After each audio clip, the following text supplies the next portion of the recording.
Welcome back to the Combo Couch, everyone. Pasta Jardula here. And I'm Fiorella. And I am also on these ones and twos, man. Spinning like a DJ. You can see you get the nice blue back there, the azul, as it changed colors as I point to it, fam. I'm taking Spanish lessons, so I want to make sure I get my colors right. And over there, Everybody, breaking news. Pasta is taking Spanish lessons after years of dating Spanish women and having a Latin Spanish speaking business partner. He decides to take Spanish lessons now. I'm glad. Better late than ever than never. Please give him a round of applause, chat. No, I'm serious. I'm really happy. I told him, fam, I'm so proud of you that you're taking Spanish lessons. I think it's about time. But just saying.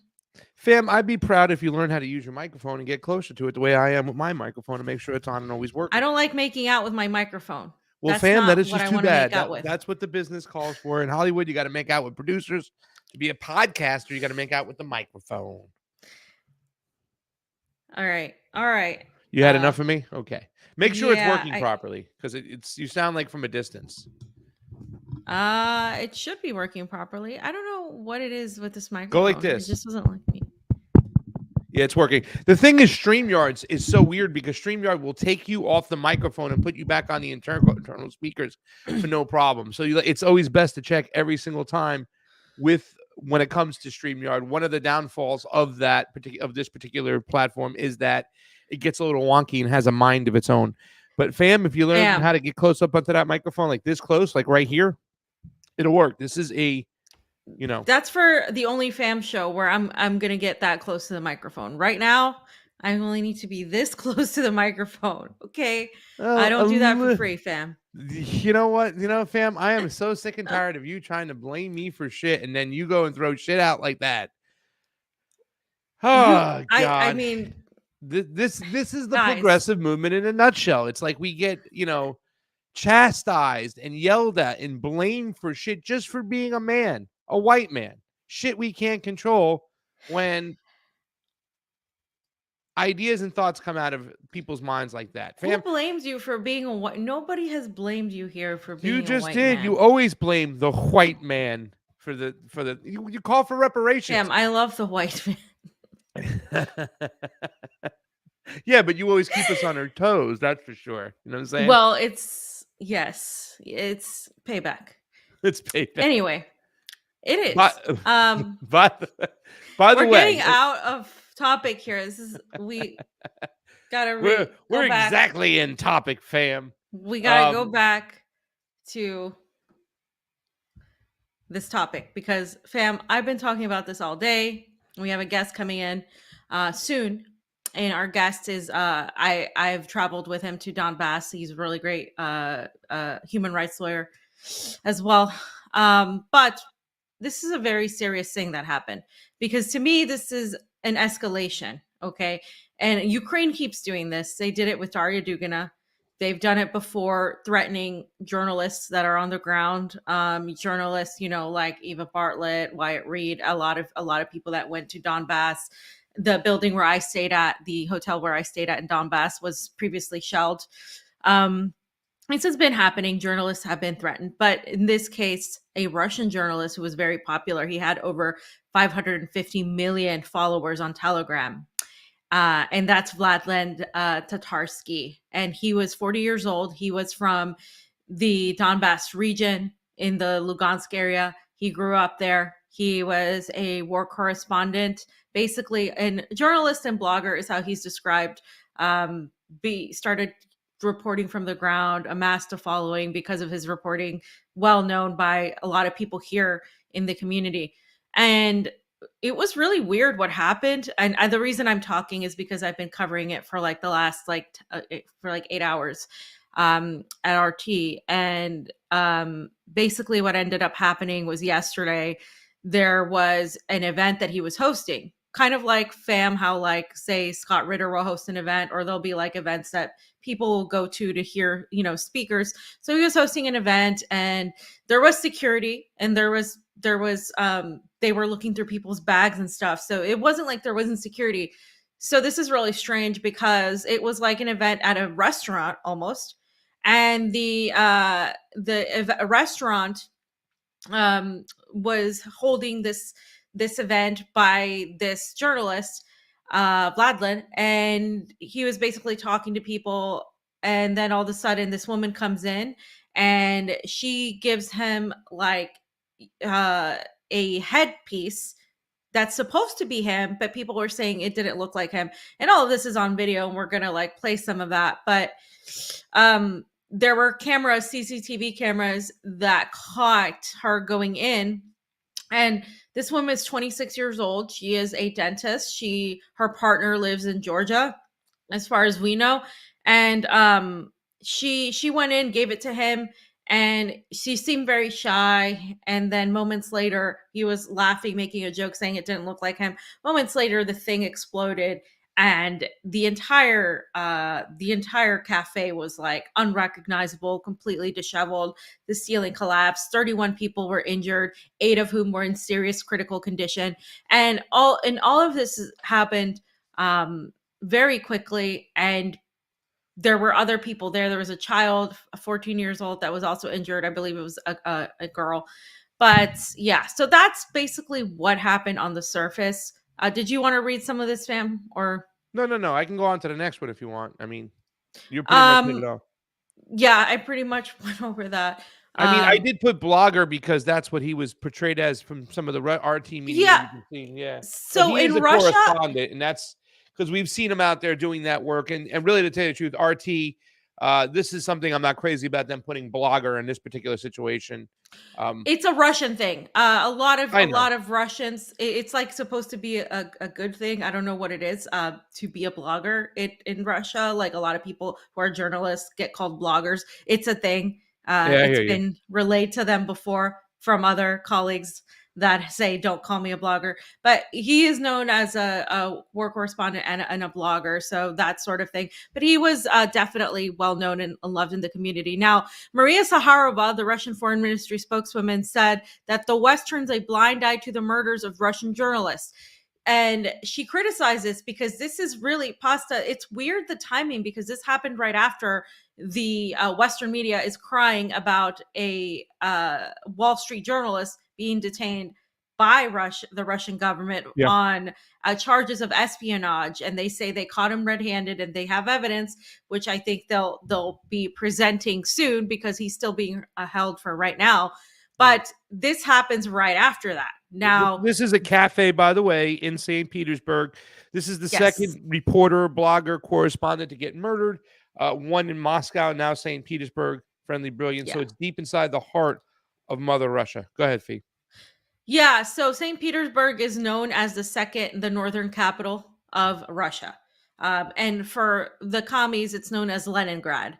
And it's about like a 4-hour train ride from here, from Moscow. So it's not far. It's like an hour, less than an hour flight. You can get there pretty easily. And it's actually really cold in St. Petersburg right now. It's snowing. It's not snowing here anymore. It's done. And anyway, so it was very tragic for a lot of people who knew this gentleman, because he, like I said, a lot of colleagues knew him. A lot of people in the war correspondent arena knew him.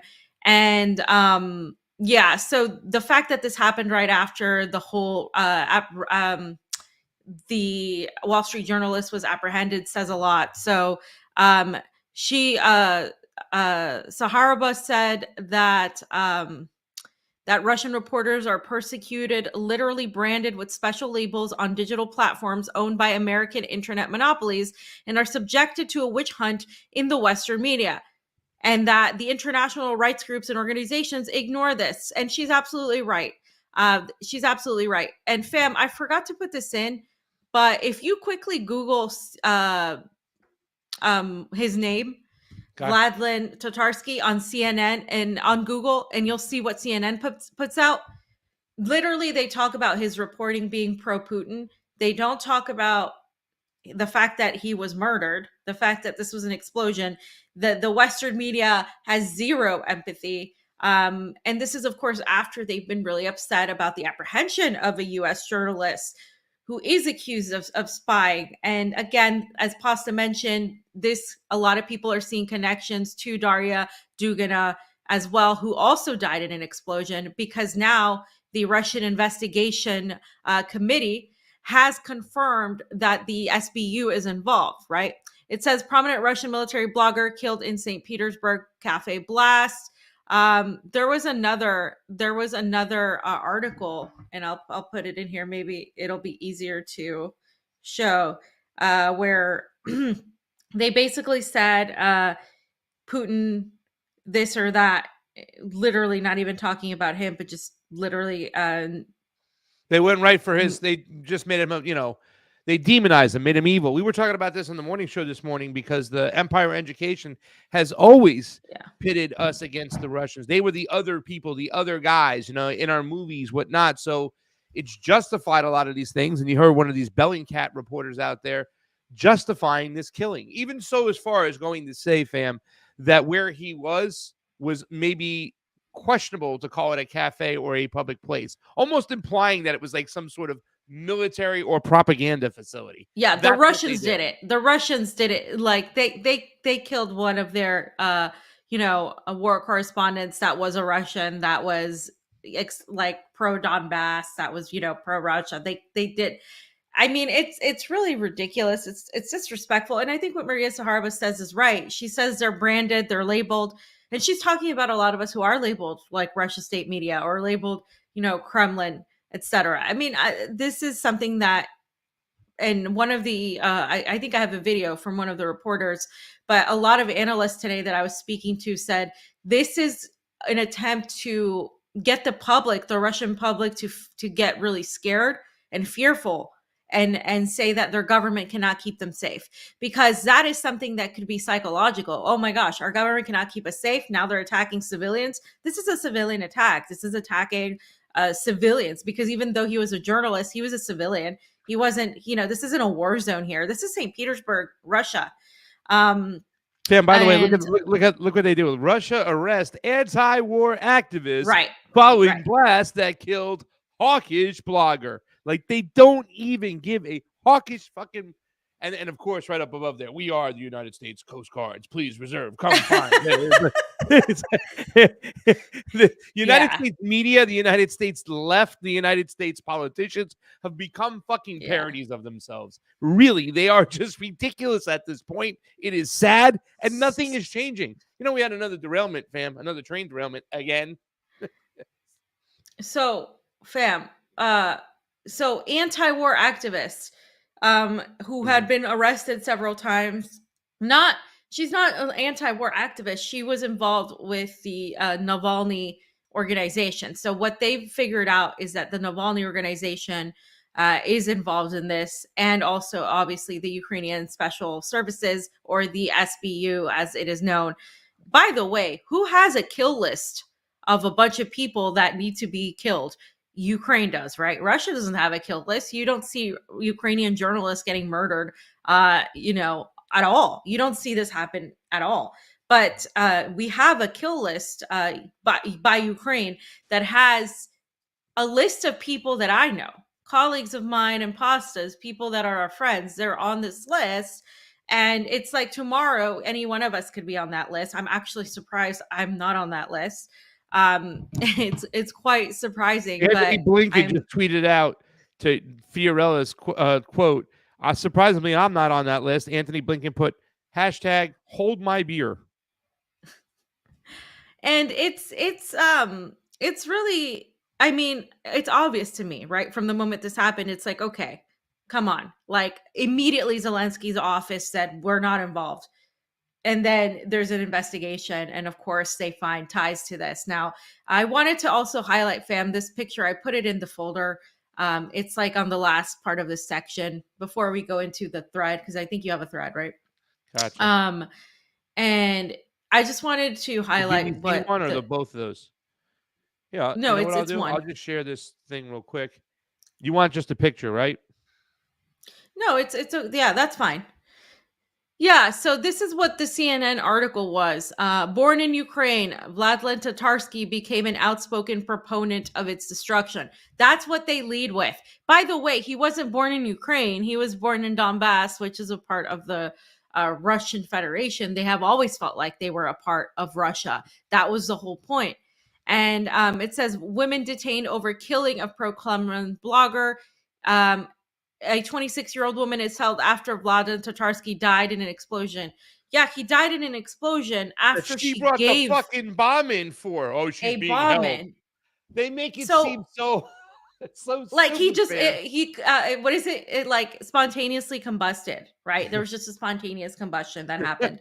So this is the type of reporting that happens in CNN, etc. So don't ask me to be not be suspect when one of their journalists is caught for espionage, when Russia doesn't play around with this stuff. And even with all the precautions they take, and I tell you guys how hard it is to go through this process, to go inside and be a war correspondent. There are tons. There's CNN correspondents. There's other types of correspondents that have been reporting in Donbass or Ukraine. Most of them go to the Ukrainian side to do propaganda. That's mostly what happens.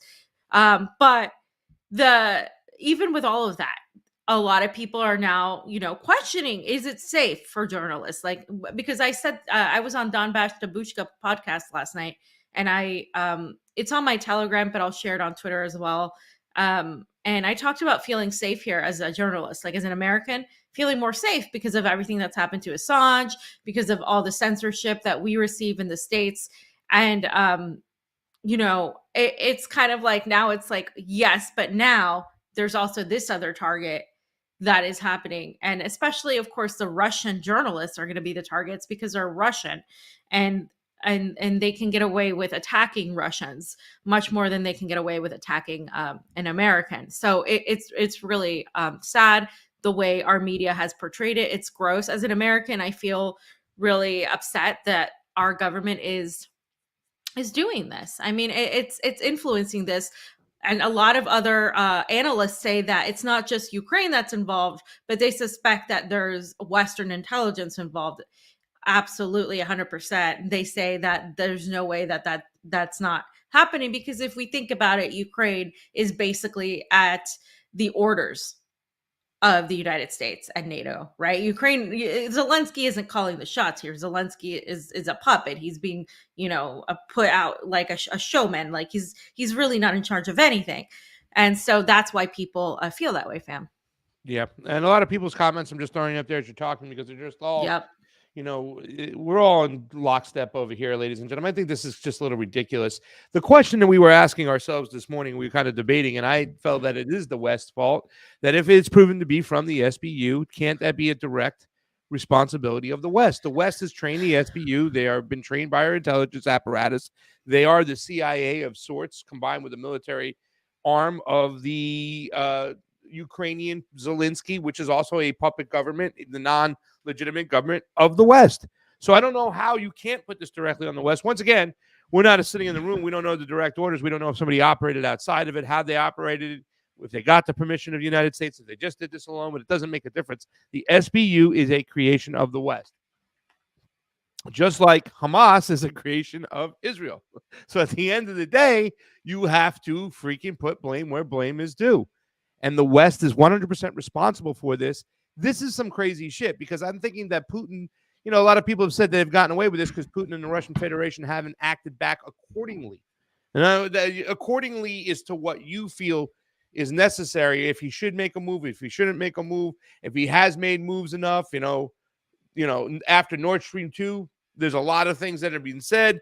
But I'm thinking about that guy, fam, who has that chart, that fuck around and find out chart.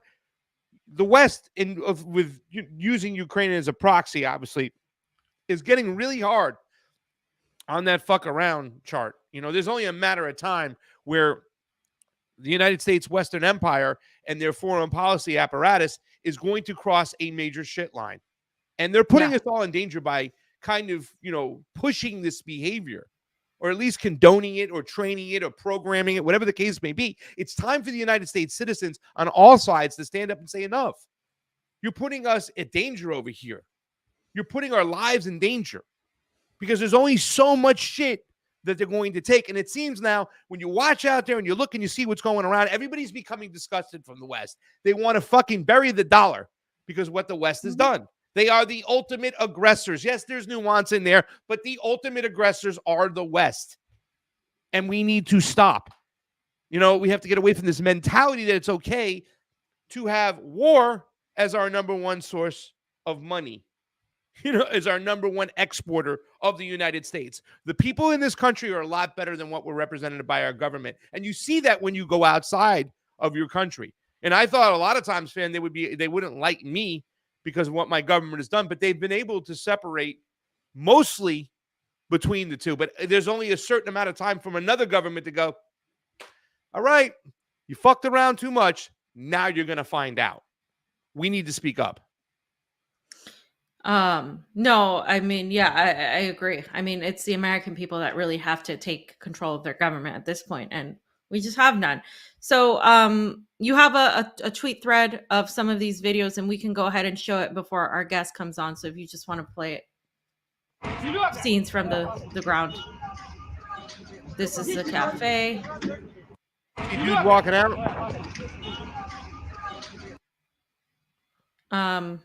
See And him all fam, bloody, I think, fam? yeah, no, people were injured, seriously ended up in the hospital. And I want to show the next. I think I have a video, or you have a Well, video, right? there's this thread real quick. I'll go through it really quickly because Yeah, we that's have fine. we actually have the correspondent right here, the military correspondent Vladlin, right, fam? And Vladlen Tatarsky, he went by Vladlen Tatarsky. His full name is Maxime Fomin, and he Here's was the 40 blast years old. itself. Yes. And there's people in there while that happened. Just, That's horrifying. yeah. I mean, people are like, whoa, what the hell just happened? That car must have been freaked out, that car that drove by. Yeah. And our friend Don Porter has been reporting from the scene today, all day. На фонтанке сегодня почитаю. Is what could the West be trying to do, fam? I mean, what is their goal That's here? the question I've been asking all day. What are they trying to accomplish? I don't really, I do believe this is Ukrainian Special Forces. I believe that this is a scare tactic to really scare a huge portion of Russians into turning against their government. I agree with that analysis because I do feel like if Russians, now this isn't a war zone, this is St. Petersburg, one of the most important cities in Russia. And for this to happen in St. Petersburg, I think really scares people because a lot of people have been ignoring this, pretending it's not happening. And I do think you can easily ignore it in Moscow. People have been going about their day. The economy isn't what the West wanted it to be, etc. So people have been ignoring this whole situation. And I think with this, they're able to really scare people into doing this. But also, fam, the obvious, right? They want to scare Russia. They want to provoke Russia because, as you mentioned, Russia has been very restrained. Russia has not gone out and attacked back. If it was the other way around, if Russia did this in say Kiev, and there was known Russian intelligence was behind the bombing of a restaurant in Kiev, can you see how quickly the entire collective of NATO would be like at Russia's doorstep, ready to start a nuclear war? I mean, that would happen within 2 seconds. Some criticize that Russia has been far too restrained, that they haven't done anything, that Ukraine keeps doing this because Russia does not respond the way they want them to. But then on the other hand, if Russia responds, they're always looked at as the aggressor. So it's going to look like Russia, the propaganda is going to be Putin is bombing, blah, blah, blah. But at the end of the day, that's what the propaganda is anyway. So, yeah.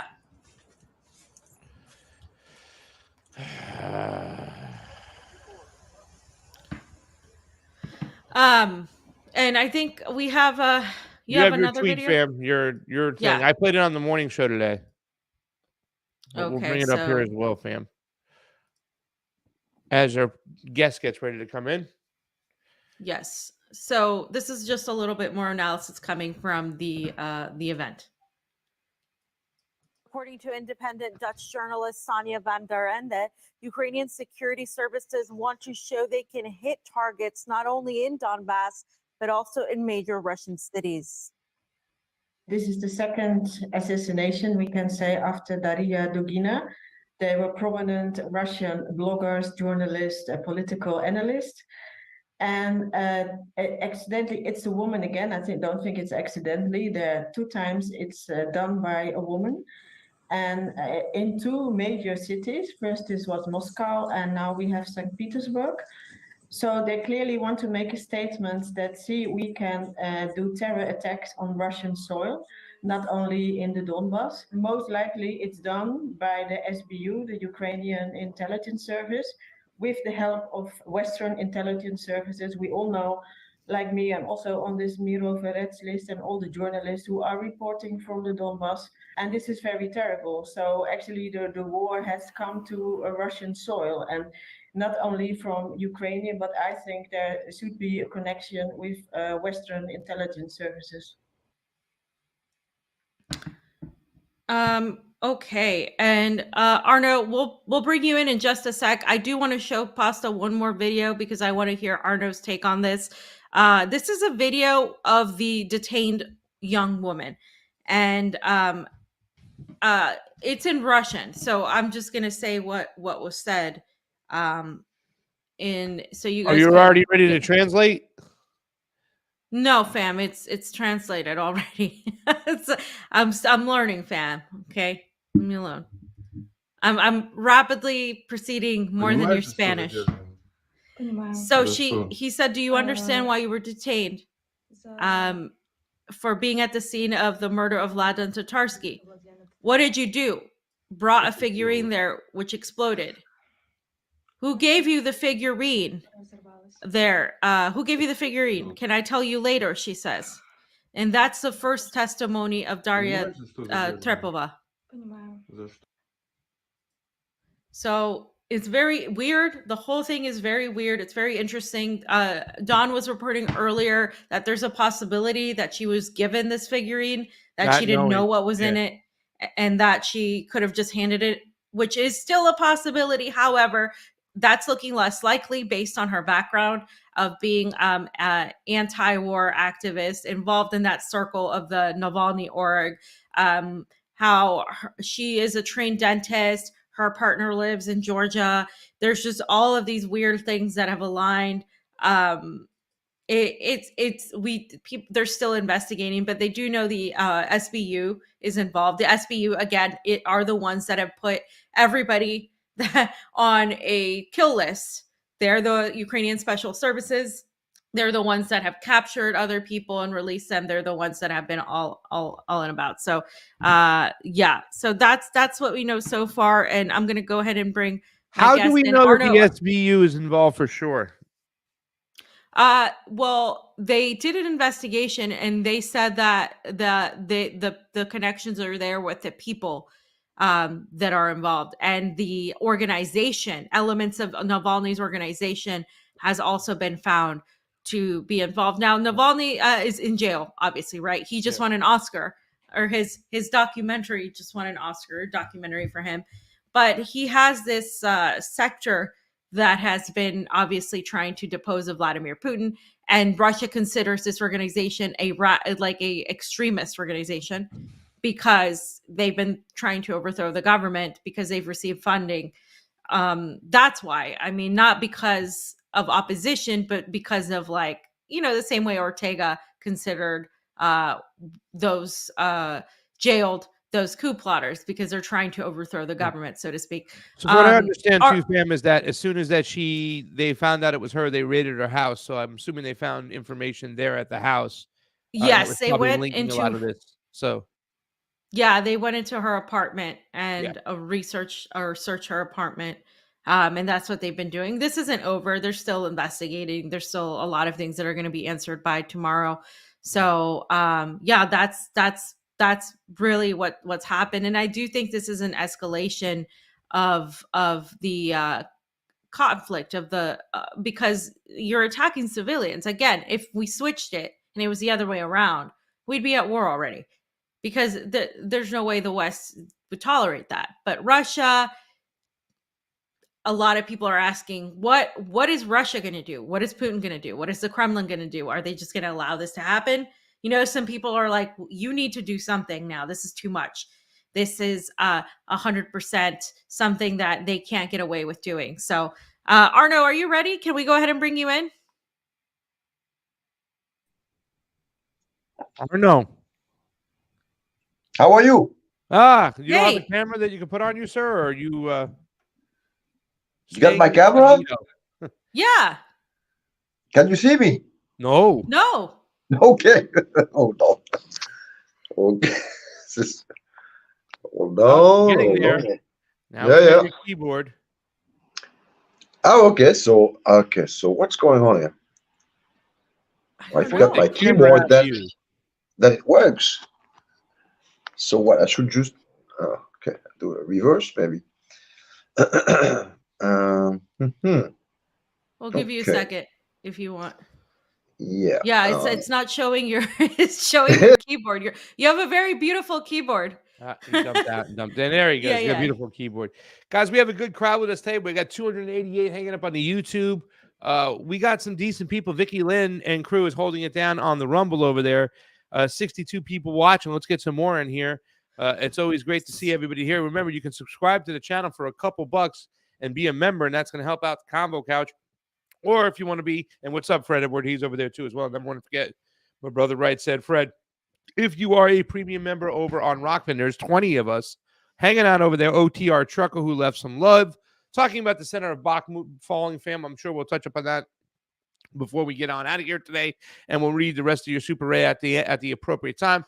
But if you guys can sign up over there at Rockfin for $14.99 a month, and if it's in your wheelhouse and you can afford it, please do so, and it will help the Combo Couch out incredibly. And today also, while he sets that up, I just want to say today people were laying flowers in St. Petersburg near the university embankment where that happened. There's also going to be something in Moscow. But again, the question is, what will Russia do? What's Russia going to how is Russia going to be able to respond to this? How will Russia respond to this? They're going to lose no matter what they do. If they respond by going after a place in Kiev or doing something to Ukraine, it's going to be looked on negatively. If they don't respond, it's going to be looked on as weakness. So what is Russia going to do is the question. I would suggest something more tactical, something more strategically tactical, political, rather than going tit for tat, because I just don't think Arnaud, you should do that. Let me help you. Arnaud, the back of the camera. That see, now you're getting it close. No, you were looking at it. See, keep there getting you it. are. Nope. See, there you are. Now we got you. Now up. I don't get it. I don't see you guys, but whatever. That's just Are You using gotta your put phone? it up more. I'm a neophyte on those things. Sorry. Are you using your phone? Yes, I am. Okay, so go around and look at the picture again. Turn it around really quick. Okay. Yeah. Now hit the screen with your finger, and you're going to see like a little camera icon with two arrows. And what that's going to do is going to flip your camera. It's like a little camera flip. So you're using an iPhone, correct? No, I'm using an Android. You're using it's a touch screen, right? Yeah. All right. So all you do is you push the picture that you're looking at. Yes, almost like that. And it should be a little camera icon pop up, and that little camera icon will flip your camera around to your side so where you can see it. How's that? No. Okay. That's me, but it's just not me. It's it's an avatar. Yeah. It's an avatar. Leave it right there for now so you can see us as you talk. Okay, great. You don't mind, I guess. Sorry about that. It's okay. It's all right. Yeah. We got you in there. We'll just, we'll be able to talk. Pam, go right ahead. I'm sorry. Yeah, no. Okay. So, Arnaud, so I just want to get your thoughts on really, because you've seen the destruction in Donbass. You've been there several times. You've testified as to what you've seen Ukraine do. And now, after Daria Dugina was also murdered by Ukrainian special forces, we see this attack on Vladlen Tatarsky, who is a well-known war correspondent in this Donbass region, this sector. What do you make of this, and what do you think about the fact that Ukraine is behind this?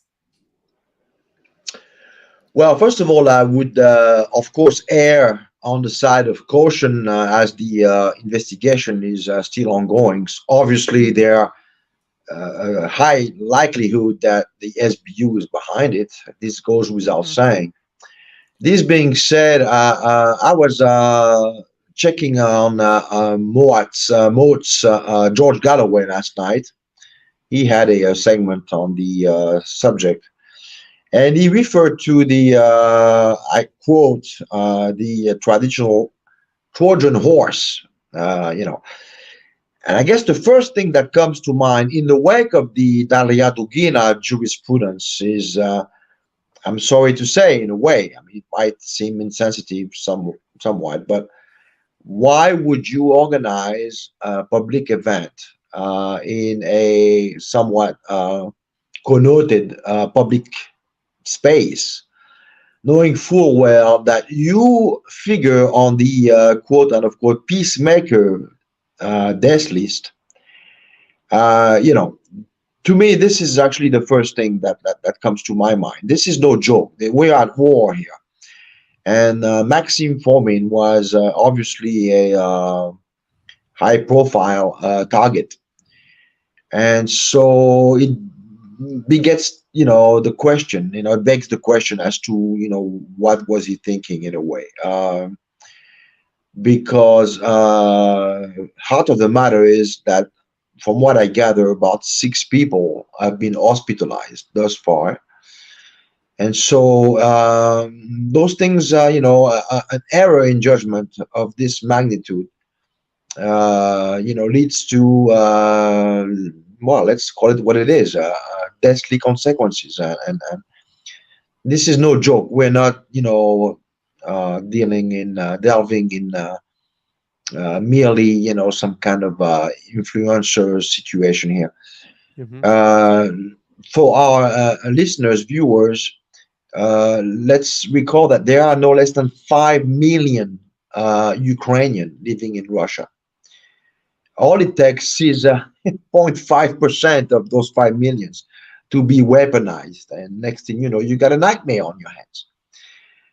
So this, I'll be right off the cuff here. This is really something that needs to be put front and center, because we can't afford to have those kind of situation to happen again, to the extent they are people likely to be identified along the lines of what Maxime Fomin and or Daria Dugina were all about. Yeah. This is just not making any sense. So this is my first take on it. Obviously, as has been reported times and times again, there are 2 types of wars going on here. There's the by the book military conflict, which the Russians are going about very professionally. There's no glamour involved there. Those people know what they're doing. They practice. You can compare it from the chess board in Sochi to what goes on in Bakhmut and or Artyemovsk. It's kind of the same method. It's not very glamorous, but it's very efficient, and it yields results. Yeah. On the other side, obviously, we're dealing with people who have no idea about how to wage war. They proceed and or operate under the sway of some kind of or communication operation, information or disinformation or misinformation, as they've been calling it in the collective West for quite some time now. And all they need is some kind of anything to hearken on, to try to make it look as if their pleas for support and or hardware is justified. Yeah. This being said, the reality on the field is relentless, and it's just a matter of time before the consensus emerges that well, we might not be well inspired to keep on feeding this sort one-time pony show, any kind of any further assistance, if anything. I have a question, Arnaud. Yep, sure. So you said something pretty early in your statement there. It says it goes without saying we know the SBU is involved, right? Yep. There's going to be, I think, a push Well, by high likelihood that they're involved. Yes. likelihood. Okay, so Yep. my question is, how do we know for sure that it was the SBU and that was involved, and not what I think the West is going to portray as these are going to be insiders within Russia that are so sick and tired of Putin and their government that they're causing chaos from within. That is going to be the argument here, that they're going to push forth. So how do we know for sure that the SBU was involved? I mean, it seems immediately that's what people who understand the situation on the ground and what's going on in Ukraine for quite some time would immediately assume, and that makes it a direct contact to the West, and the West being responsible for this because they've trained the SBU. We have all the receipts on this stuff, but how do we know for sure, Arnaud? Well, we can't know for sure. I mean, to be sure, as a matter of fact. But to be sure, again, this is what's going to be peddled in the West. Yes, that there are dissensions within public opinion in Russia. But at the same time, again, as I was saying, militarily, the overall trend is that Russia is slowly but surely and methodically dismantling what remains of the Ukrainian / NATO armed forces.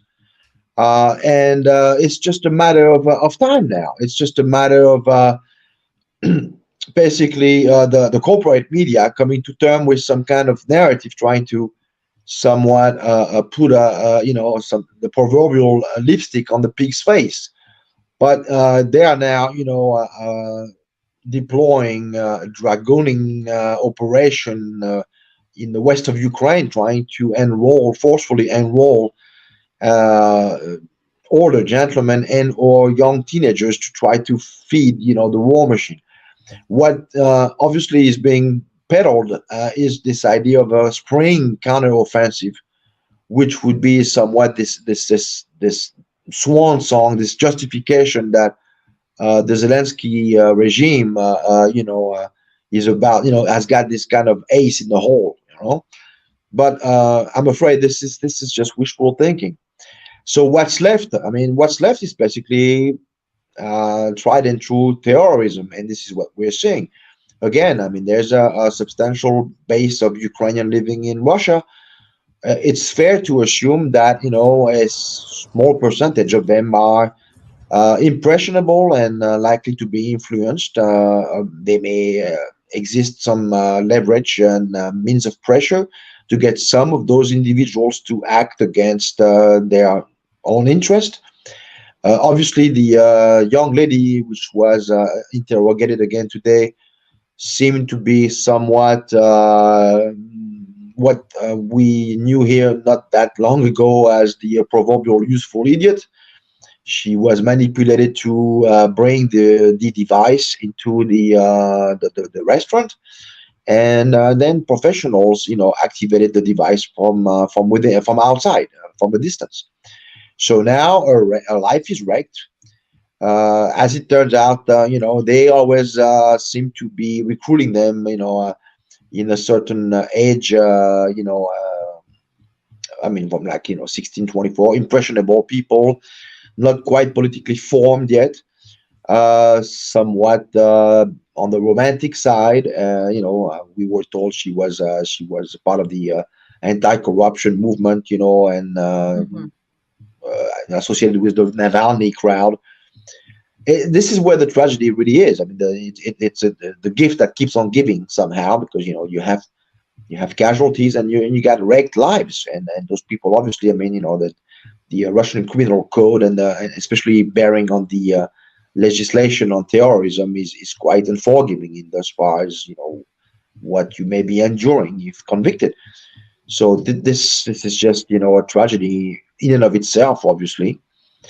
But again, we have to basically keep in mind that owing to the reality on the military aspect on the front, we're going to see more and more of those operations, and it would behoove the Russian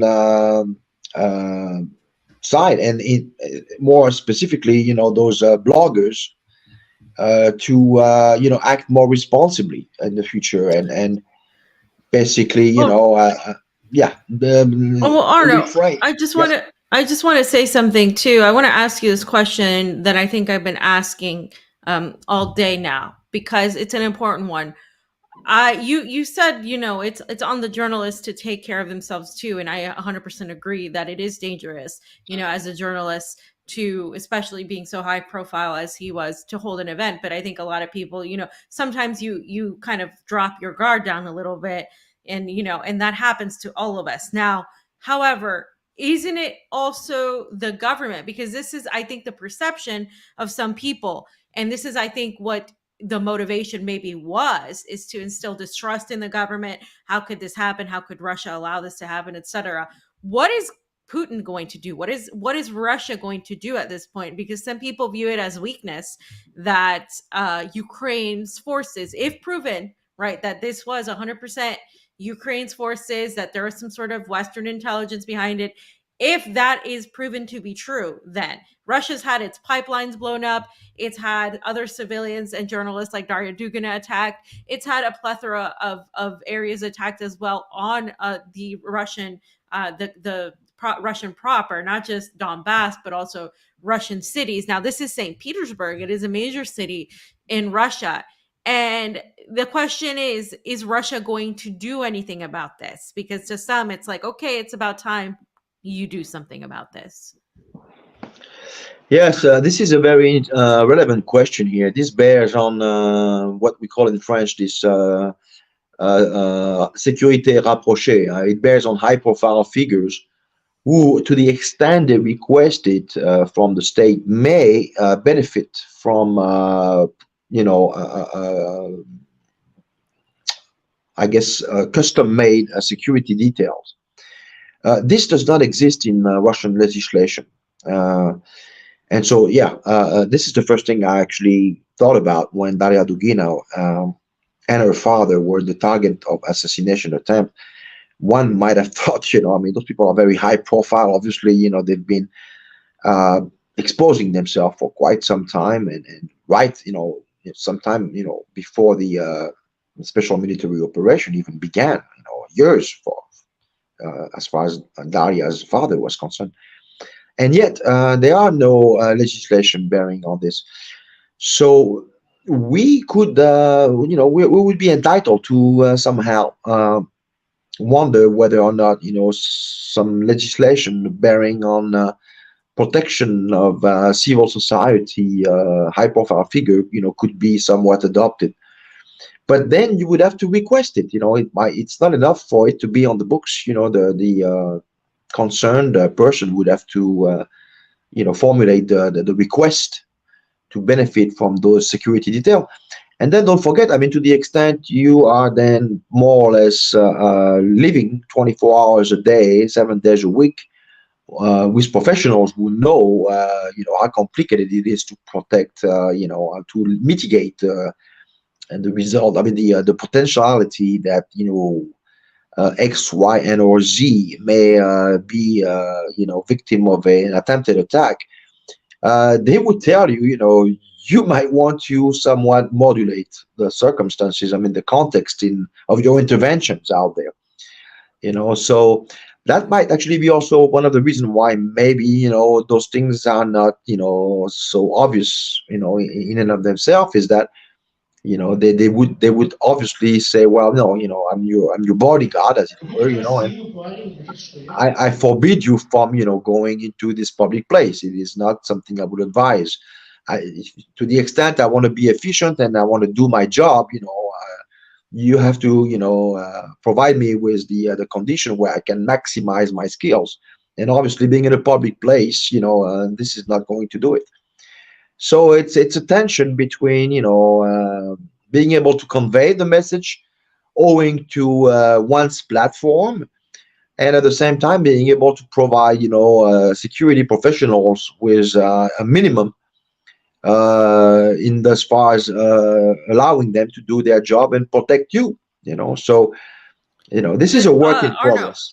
Yep. on a political front, though, the fact that, coming from a more federal aspect, national aspect, the fact that there was a terrorist attack in Russia, Mhm. Is that an escalation then? If it is proven that it is Ukraine, is there then a tit for tat involved? Do you think Russia is going to then do something now to Ukraine to escalate a sort of military attack on Ukraine in general, because this is a civilian attack now. We're not talking, yes, we are at a war, but this is a civilian attack, high profile as they may be. Other non-high profile civilians were dangerously close to death and also injured.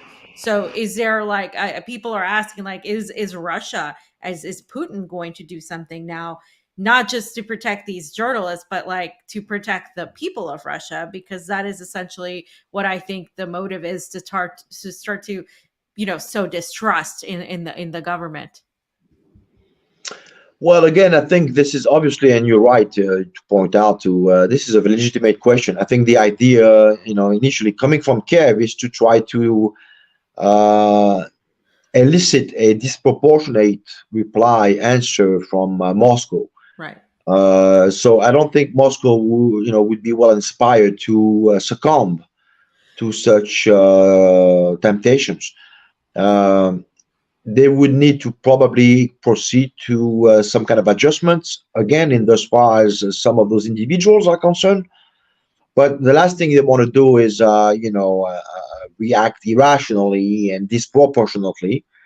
We're completely in the realm of psychological warfare here. This is obviously a terrorist attack, so it is aimed to, elicit terror and allow the idea to seep into the Russian public opinion's mind, that the government does not control much, within Russia.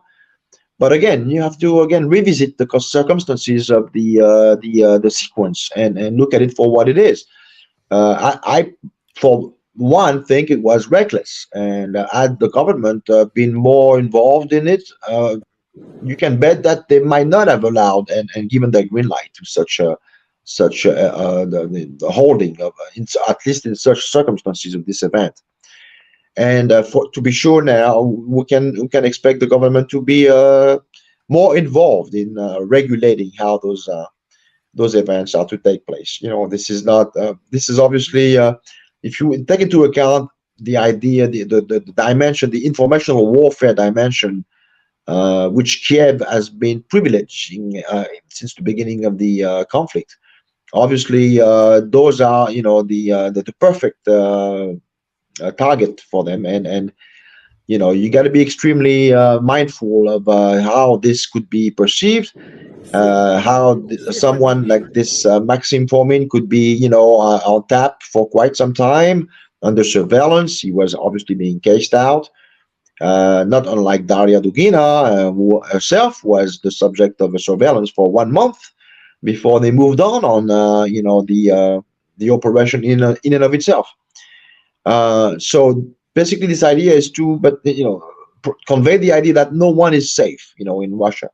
Yeah. Which it's actually not true on its face. I mean, yes, they could proceed and do what we've seen in 2004 in the Madrid train station. Yeah. But we're dealing with blind terrorist attacks here. I think the Russian security services are extremely competent people. They work upstream and try to basically identify and neutralize any kind of attempt in the egg. So, to the extent, this is the way they've been working, and I'm not concerned about it. The problem is when, unilaterally you have people who think that, they can push somewhat the envelope and they're stretching, the resources of the state, and this could happen. This is within the realm of possibility. Well, Arnaud, let me ask you Yep. this question. Let me ask you this question. Is this bombing more of a message from the West or the Ukraine and Zelensky government? In other words, is this the West just losing its grip, seeing that, Saudi Arabia has now had a deal brokered by China, making peace with Iran, making peace with Syria? They've said they're going to start selling oil and taking yuan. And a lot of people are pissed off at what Russia's doing, as far as people, when I say people within our government are pissed off at Russia's movement and forming ties and bonds in Africa, and obviously the BRICS movement. Do you think this is more about, the Zelensky government and Ukraine and the SBU going and making their own decision without the United States just to get back and to attack Russia, or do you think it's more propagated from the West in your mind? What do you see? Well, to be sure, the Kiev regime is but a golem of the West. So, whenever, we look at Kiev's actions, we have to obviously understand that this is the West acting through it. And you're perfectly right. I think it's a constellation, a concentration, what should I call it? A gathering of different things going on right now at the geopolitical level. Things are moving extremely rapidly. There's a shift of paradigm. It keeps on coming almost on a daily basis. We have, earth-shattering announcement, whether it's about the dollar as the world reserve currency, whether it's about what was once considered almost a mission impossible to reconcile Iran and KSA under the supervision of China. We have the Chinese premier recent visit in Moscow with earth-shattering announcements, with such a highly publicized and publicly displayed complicity and somewhat chemistry between the Russian leader and the Chinese leader. Had to this the Africa Russia conference summit, which paves the way for the BRICS in July. Yeah. And so I think the West is beleaguered right now, as it were. Yeah. It's really a concentration of events, and it's happening so fast, and it's really the 500-year window that's closing, and they are just in denial. And so, owing to the fact, on top of it, that Western leaders and second-rate functionaries, as it were, of the state at large in the West, as it were, on top of it, are very much below the level that we might have been used to getting to know them, about 15, 20 years ago. Vladimir Putin actually himself made if anything, made a quip about it recently, referring to those Western leaders as completely devoid of any kind of historical gravitas. I mean, they have no notion of the past and the implications. They're very shallow people, and so I'm not going to get into the Davos layer of analysis here, but obviously a lot of those Western leaders have been and going back to the Bush era, they're MBA presidents. I mean, they have no depth. They're out of their depths, and they live on quips, they live on one-liners, and they are surrounded by communication experts, but they're unable to articulate any kind of multidimensional policy agenda. And it shows terribly. And now we're 25 years, down the road, and this trend seems to be being accentuating, and in the face of those kind of clown world, as some people would be want to use the term.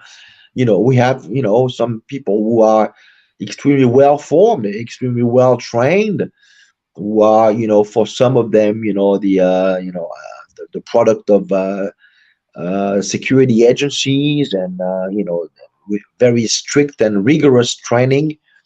So there's no there's no getting around it. The contrast is very stark.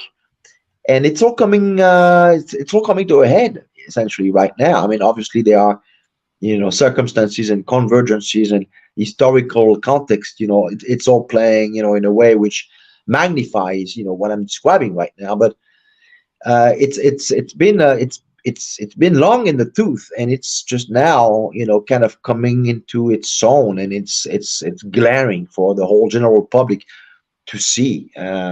Which I guess explains partially why things are moving so fast. The dialectical process is moving extremely fast now. Fam, you got any more questions for our man Arnaud? Yeah, just one last question, Arno. You said you didn't want to get into the whole Davos agenda, but this is one question I do have to ask because so many people really say that Russia is a part of it, right? That Russians are just going to go right along with everything and aren't really opposing anything, that this war is not a real war, that it's just all part of the plan. Do you agree with that statement, or what's your assessment about where Russia stands in this whole Davos agenda?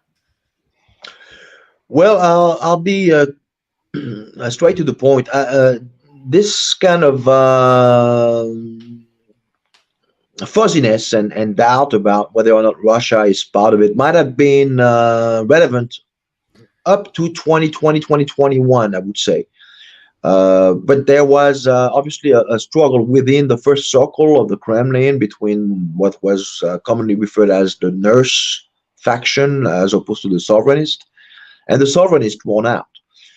So no, Russia has stepped out of the Great Reset runaway train, and to be sure, actually, the Vladimir Putin's page on the Davos website was removed. It was there for quite some time. Yeah. So we're no, we're dealing with something now that they've completely reoriented. Their long-term policy agenda, and to the extent, I mean, the Kremlin is very nuanced. It will talk to everyone. It's a very legalist approach, and it will never quite outright, shut out, anybody, to the extent they may even themselves, come out as, advocating such and such approach on how to run, public affairs and or international relations. But when the I guess the crest is being reached to some extent, and the agenda is exposed for all to see, and when the interest diverge in such a way that there is no ambiguity possible anymore, the Kremlin acts accordingly, and 2021 was the turning point, leading into 2022 with the special military operation, which basically was the concrete, the explicit, manifestation of the rejection of what the West, was trying to promote. And in that respect, with it went out the Great Reset. There's no going back to it now. So more than ever before, it's an emphasis on strengthening the bilateral relation with the Popular Republic of China and the Islamic Republic of Iran, and work on promoting the development of the Belt and Road initiatives.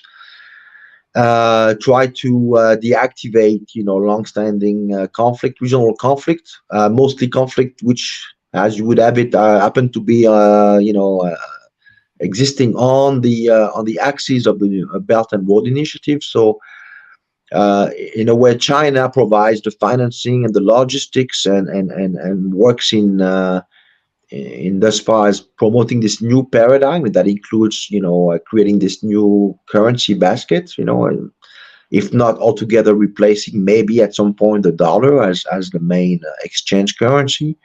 And Russia is more like the enforcer. It provides the muscle of this in this couple, this bilateral relationship. And we'll see where this takes us. Arnaud. Well, thank you, Arno, for your insight. Appreciate it. By the way, good job with the French there and what they're doing. That's pretty awesome. I have to tip my hat off to you, French, for doing something that we can't do in America. Well, this would be the subject of another show, I guess. Yeah, I don't share your optimism, but hey, Arnaud, can you hear me? Yeah. Can you see the yellow vest? Look at that. Right over there, baby. Just for you. Thank you. You have a great day. Thanks for joining. Thank you very much. Thank you, guys. Thanks for joining us, Arno. Have a good evening. See you next time. Bye. Fam, we were talking about briefly, really quickly. I just wanted to show you this thing because African Stream, which is Ahmed's channel that he's been working on for quite some time. One of our friends, we're trying to get him on the show soon. He put this up here that Africa's $20 billion debt was erased by Putin. And I just wanted to play this really quickly before we ended this thing because, we talked about the bigger picture. When I asked if this is more about, things that are happening, they're happening so fast. Arnaud talked about it. They're just unfolding so quickly right before their eyes. And it's like, it might not be a trickle down thing for the US dollar, fam. It might fall off a cliff. And why? And why are people getting so frustrated within our own government that Putin is making so much, what's the word? Progress with these countries? He does things like this. Check this out, fam.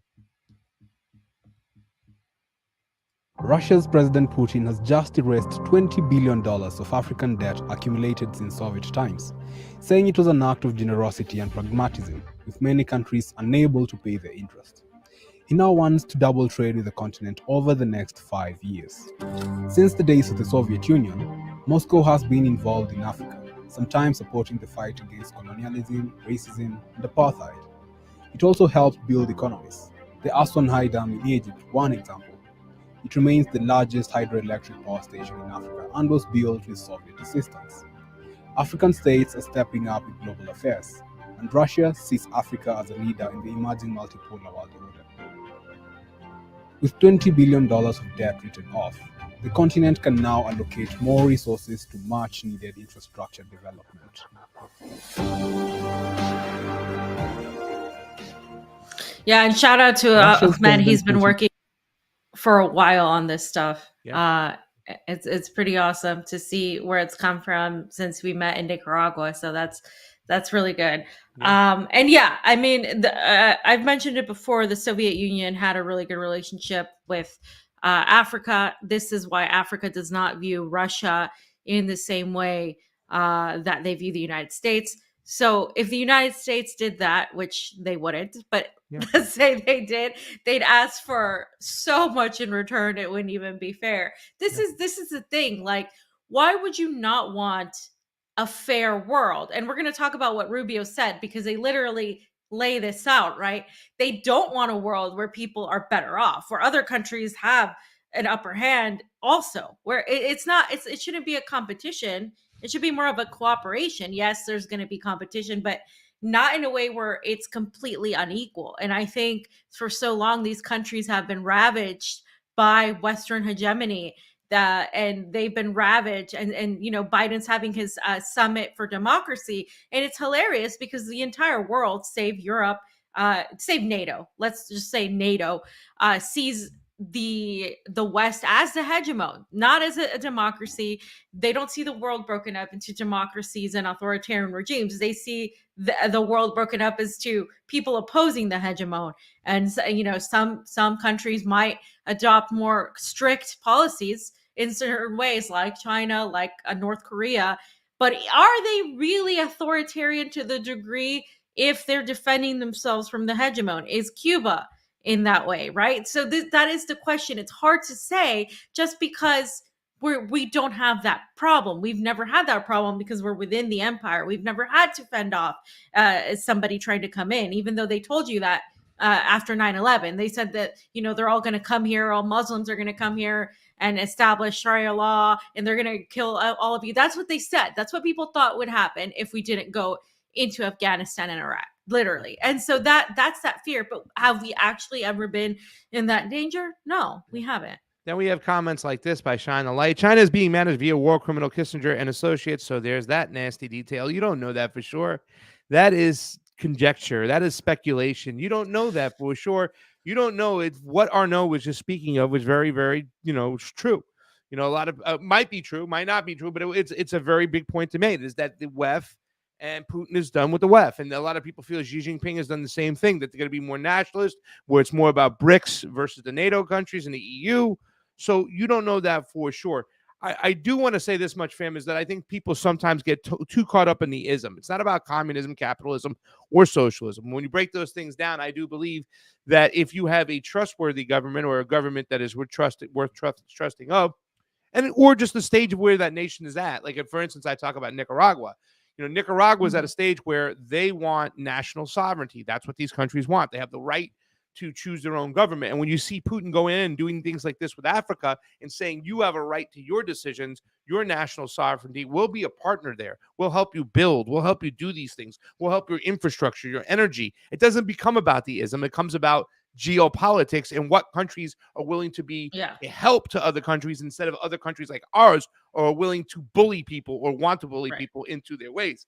So, I mean, it's more about that than it is about the ism. I think Americans too much get caught up in the isms. And it kind of gets comical at this point that everything that happens to the United States, when we come from a purely 100% capitalist country, where our entities that I believe should be run by the state, if we had, not this state, but if we had a system that allowed us to get civil servants in, that shouldn't be owned by corporations. Nestle shouldn't be able to own water. I don't believe that private entities should be able to drill oil in those countries and stuff. You know what I'm saying? But we don't. The reason why they're able to get away with it is because we don't have the mechanism in place to elect civil servants. We have a system that puts in the people that the oligarchs want to manage the government, and that's what it is. That's the difference between what's going on. And I think people have a hard time dealing with that.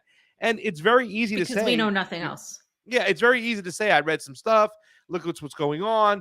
These are just oligarchs running everything. At the end of the day, it's all these families. We don't know. It's all speculation. What we do know for a fact is we do see actions being played out by our countries in front of our face. We might not know exactly who's pulling the string, but we have to concentrate on what is actually happening and what evidence we have to prove these things and beat back and push back against that. Americans need to get more involved with what their government's doing, regardless if it's the oligarchs making the choice or whatever they're doing. Yes, they're trying to do divide and conquer, but we need to call out the actions that are right in front of our face that we can prove are completely wrong. And sometimes they're almost psychotic. Yeah, and Pasta hit it on the head. It's not about the ism. This rising in multipolarity is not about rising communism. It's not about rising socialism. It's not about rising capitalism. The fight right now, when we're seeing this new paradigm, as Arnaud mentioned, the word paradigm is extremely important, is not an ism fight. It's just based on, if you want to make it an ism, it's based on pragmatism. The reality of just cooperation is going to benefit everybody else much better. Because for so long, the world has worked in a unilateral way where only a few countries, the same way that our economy works in the United States, only a few get the benefit. Everybody else is just serving them at the expense, and countries that have been under that have grown tired of it, which is why you see this Pan-Africanism rising. You see Pan-Arabism rising. And Vanessa Beeley had a great quote today where she said, here, I'll find it. But my whole point is that this isn't about, China coming over and spreading communism everywhere. Russia's not a communist country. Africa is a large continent with many types of different governments. You have the Arab countries that have different types of governments, both religious and secular. Syria is a secular country. People forget that. Iran is not a secular country. Right. So you have different, but they're willing to work together. You have Saudi Arabia and Syria. You have Saudi Arabia and Iran. You have these countries that are willing to work together right now. And it's because it's not about the ideology. It's not about the religion. It's about economic need. It's about really just doing what's best for their countries. It's as simple as that. And people are trying to make it about any ism, whether it's communism, capitalism, or totalitarianism only. Like, there is going to be pushback. There's never going to be just 13 families that control everything and there's no pushback. There's going to be pushback. If there are 13 families that control everything, believe me, there is pushback. And it really is insulting to the people of Russia, to the people of Syria, to the people of these countries that you're saying that they have no say and they don't care about, that they're just going along with it, that they don't know any better. Just because our country in the United States has a shitty government where they haven't given us anything and where we've become complacent to it, doesn't mean the rest of the world and the people of the rest of the world have a different perspective, a different opinion, and are going to react differently. Because believe me, if the people in China, the billions and billions of them there are, thought that they could really do something better, there's billions of them, guys. Billions of them. Like, they could absolutely take care of it. There's no way that, give them the right and the ability to take care of it. We shouldn't be telling them what Yeah. to do, fam. And and really, to tell you Right. the truth, is China even a communist country anymore? To me, they are that mixed economy. They're like that free market socialism. They have more small businesses. Their people, their citizens own more small businesses in China than we do in the United States per capita. Plain and simple.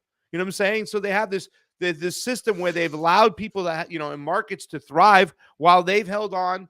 The state has controlled the entities they feel most important. Energy, healthcare, all those things. And now Cuba is even adjusting to that model too, as well.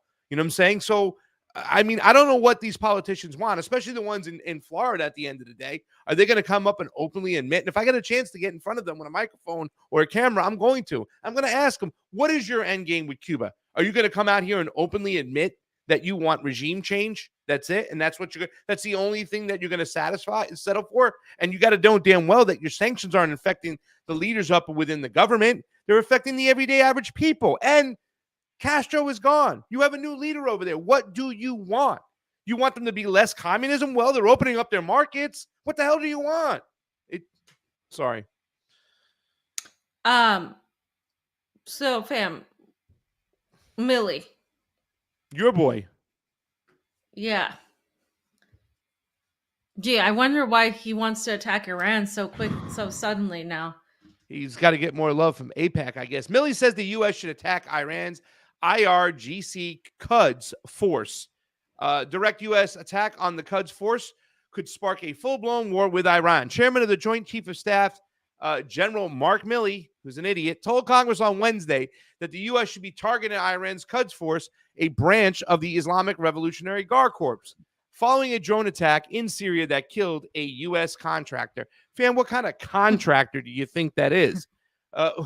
We do know that the Iranian Revolutionary Guards, and specifically the Quds force, that the group there is what we need to be targeting, and targeting them very harshly over time. And that's exactly what we plan on doing, Milley said, according to Al Monitor. The Pentagon said the drone that hit the U.S. base in Syria last week was of Iranian origin, but provided no evidence for the claim. President Biden ordered airstrikes without any evidence of the claim against facilities the Pentagon said were used by groups affiliated with the IRGC, referring to Shia militias that operate in Syria. So now I just want to point out the fact there's a couple things there right now. They don't have any evidence of this. They say it's of Iranian origin because there's a Shia militia.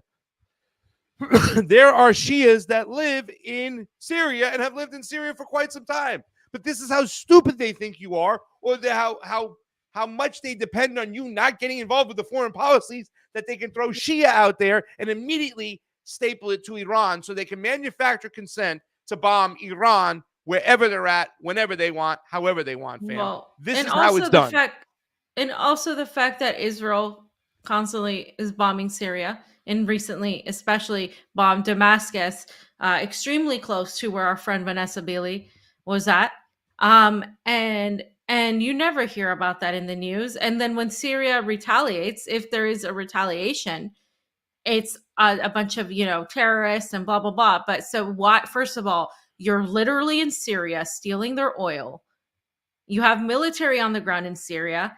The international community doesn't give an F about that. The UN Security Council doesn't give an F about that, right? And so you have this happening, and then they still feel like they have authority to be in Syria when they don't, that they have the authority to continue stealing the oil. And then, of course, when these countries form alliances with each other, they want to use any sort of excuse. Again, Iran and Saudi Arabia having a renewed relationship, and Syria also and Saudi Arabia having a renewed relationship is a threat to that order.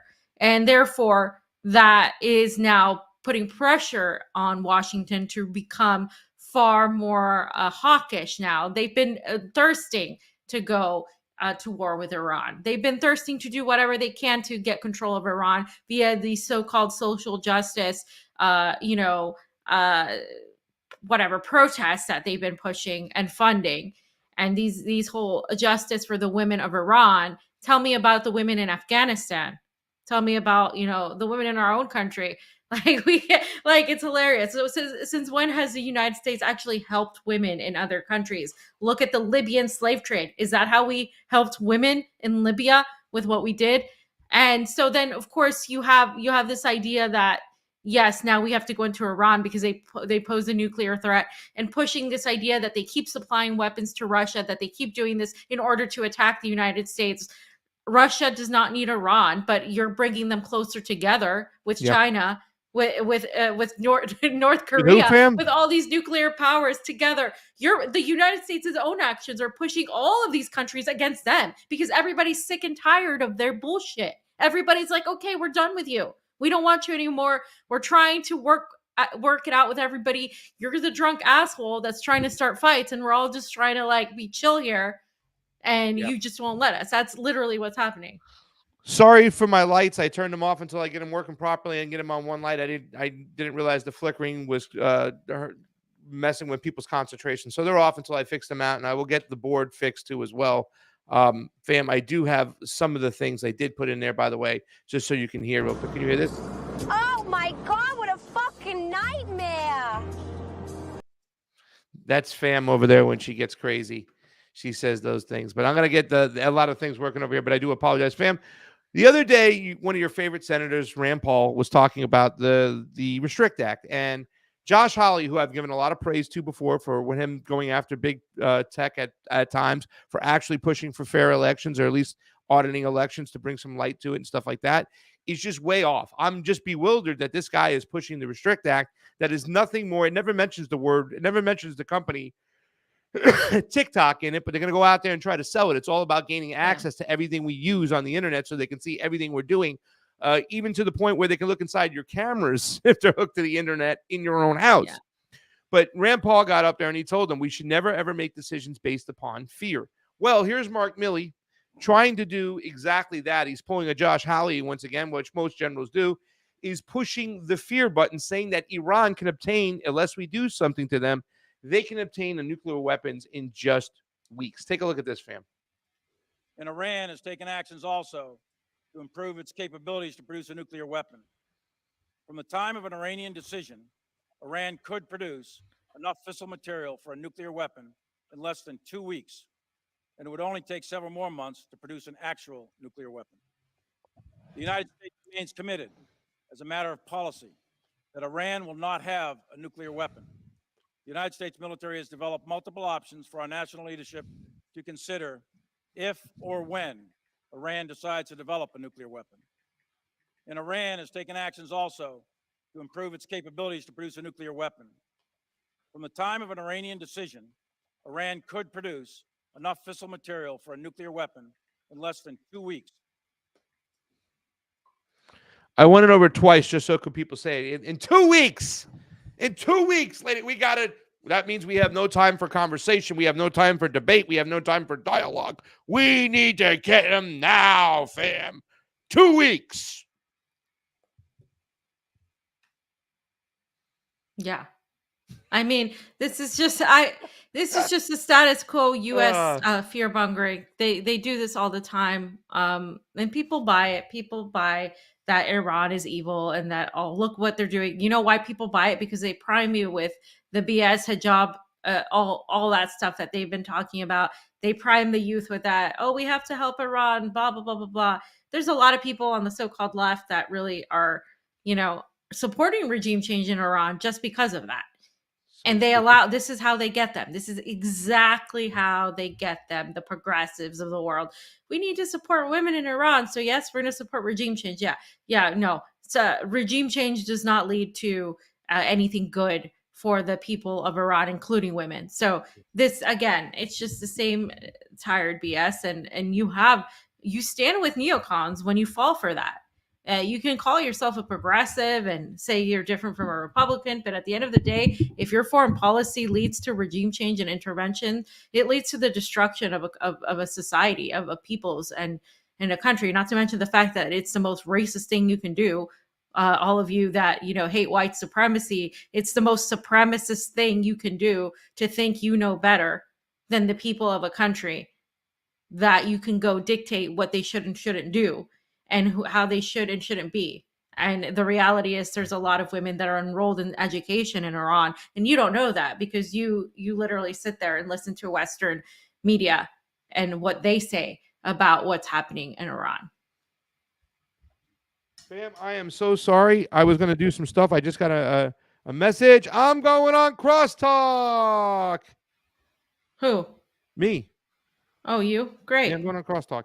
So that's awesome. Just got an invitation to that. So, fam, I feel your presence in Russia.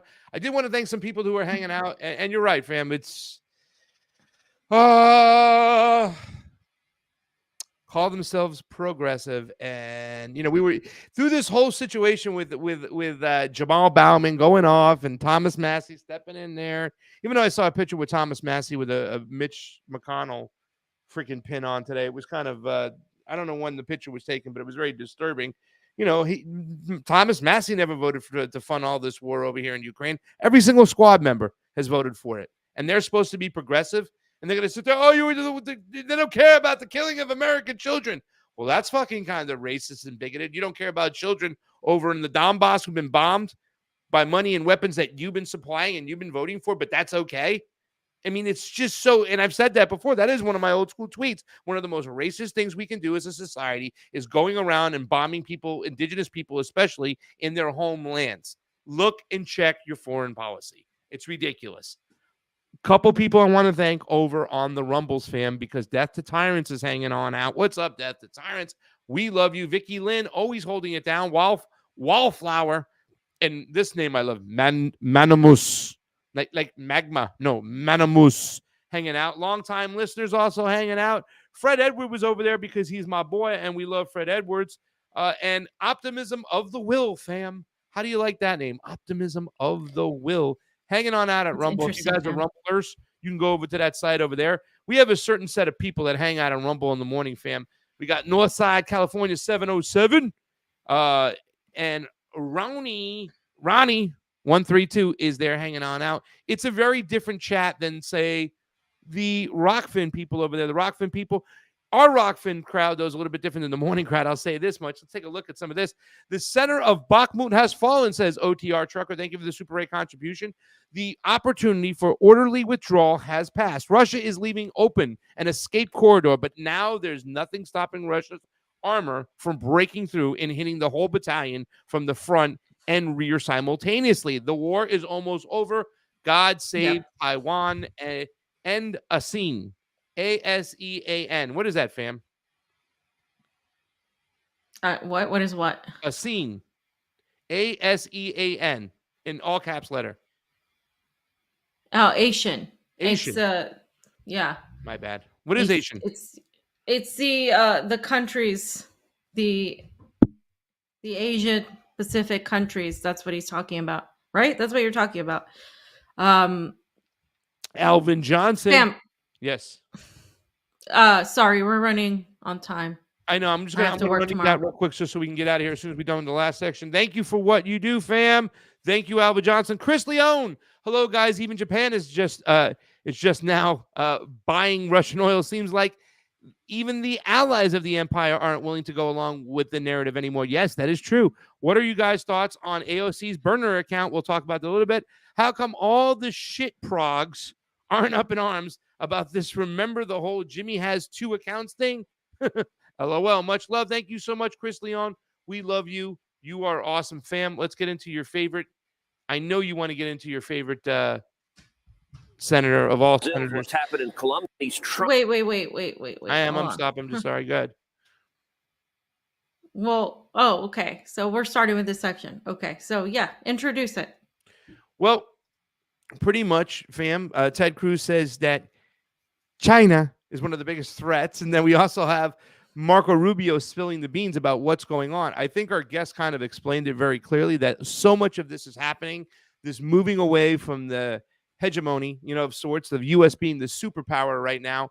And people are looking at other avenues, other currencies, other ways to go. They're finding, valuable, friendly partners in China and Russia.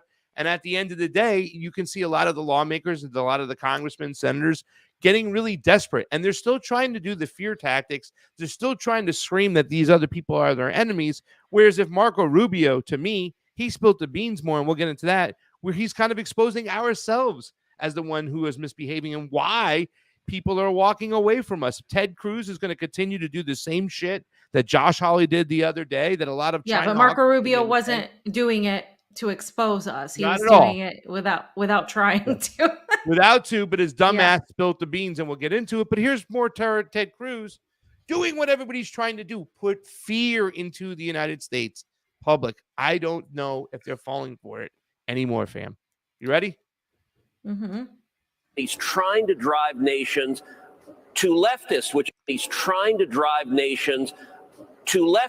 is what has happened in Brazil, is what's happened in Colombia. Joe Biden has been great for enemies of America. And then you put China in particular. China is waging a 1,000-year war against the United States. They want economic dominance. They want military dominance. They want global dominance. At the southern border, Chinese fentanyl is being sent to the cartels. We had 100,000 overdoses last year, the most in history. China systematically waging this war. And I'll tell you, the Biden White House and the Democrat Party is structurally pro-China because all of their major supporters are in bed with China. Yeah. Can I? Yeah. Maria Baratola. Maria, stick to fucking economics. Stick to the market. You don't know what the hell you're talking with your yeah. And this dude, Chinese fentanyl. Chinese fentanyl, fam. Like they're taking fentanyl, put it into freaking the cartels, and having them send it up to Walter White. How stupid! Yeah. How the Chinese are sending idiotic you fentanyl are. to the Mexican cartels via a mule and hiding it in tacos and running it up through the border. That's essentially as crazy as they're making it sound. Yeah, they're hiding it. That's where the say no to tacos. The fentanyl's in the tacos. Chinese tacos. Have you ever had Chinese Mexican fusion? It's actually quite good. Yeah, I had some of that in LA. Korean Mexican fusion is the best. It is. The Koji Korean barbecue taco truck was bomb. It was one of the best things out there. And they would only put their where they were going in the beginning, like on Twitter. So you had to jump on Twitter and find out this truck is going to be here, and all the freaking hipsters would run and show up so quickly. Just to get braised short rib tacos. Drive for that. I would drive for that. It was so good. Okay, so this is Ted Cruz just said everything that Ted Cruz always says. I mean, it's ridiculous now. I can't even say anything more about it. The Chinese are attacking us. 1,000-year war. Okay, so but this moron right here. Fam, can I ask you a question? How can we have 1,000-year war when we've been around as a country for what? How many years? Let me ask. 1776. 23. Okay. Hey, Ted, I got like can 600 you do years math? maybe. That's so stupid. Okay. It was, And that's Ted's why world, Carl's we've been Law around. had a great tip. He was like, "You're right. The Ming Dynasty was planning against America back in the days. This is just against comical. non-existent America." This is comical. It's so good. I am so happy that the Republicans came back into the groups to get themselves to be made fun of all the time now, too. Remember, it was like 2 years solid where these Democrats wouldn't go a day without falling on their fucking face. And we had to call them out because we were on the left. Now the Republicans are coming back in full force of asinineness. And I hope to God people see it. They still don't want to freaking hold Trump accountable for any of his bullshit. And they're ready to go rah, rah, rah for this fucking guy, regardless of his COVID protocols, regardless of his freaking signing of the CARES Act. I mean, they'll let this guy off the hook no matter what.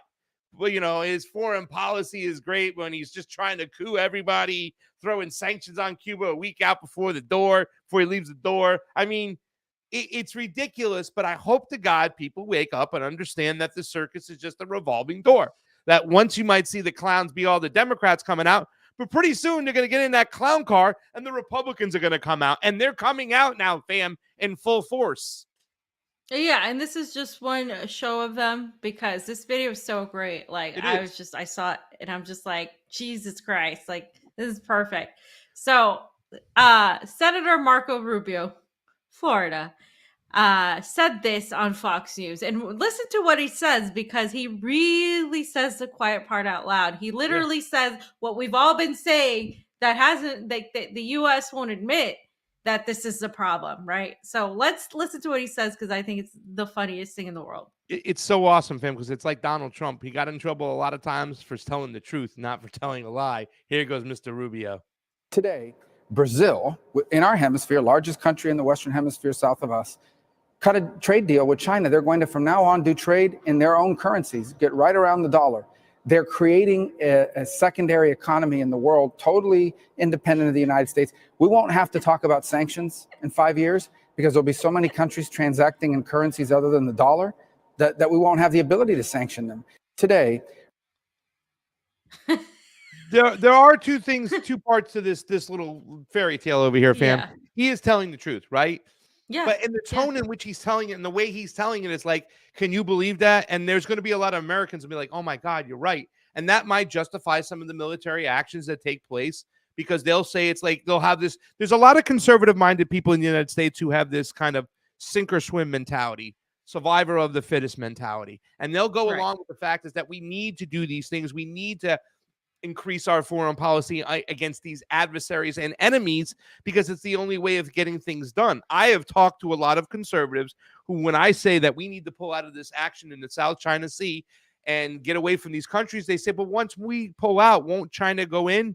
So they already have this mentality that there could be only one, you know what I'm saying? That only one side can have bombs, that mentality. And that is something that I'm fearful of when Marco Rubio talks that way. And he's talked this way before in like Senate congressional hearings and stuff, congressional hearings and everything. He said, can you imagine China having a base in Brazil?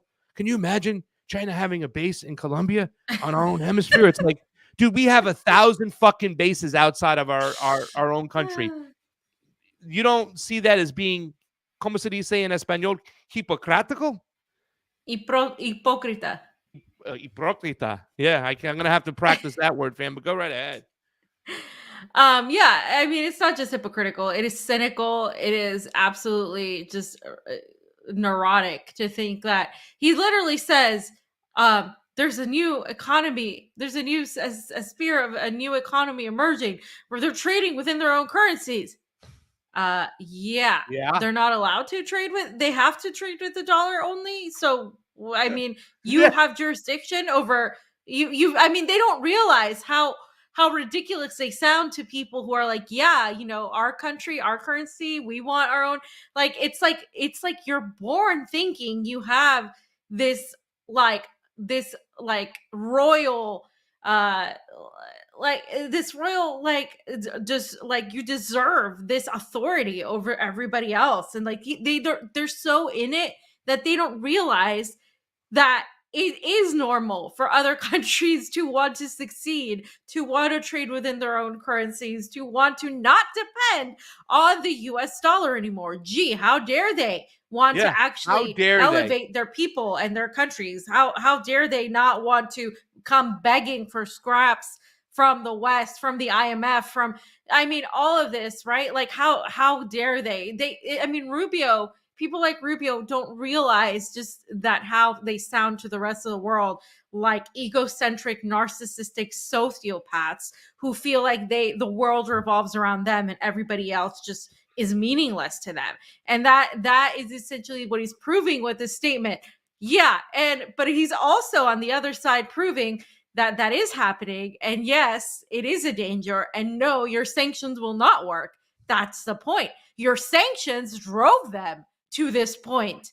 Ironically, paradoxically, the fact that you've sanctioned these countries to death, that you pushed them away in trying to isolate them, you've made a whole sector of isolated countries that have decided to come together and say, hey, we got screwed by these people. How about we work together and take over and start, elevating our countries and cooperating with each other. Forget this guy. Maybe if enough of us come together, hello BRICS, then maybe we can just overpower them and just at the very least have a fair chance at this. It's not even like they're waging war. They simply want an equal chance at trading, an equal chance at being on the global economy as participants.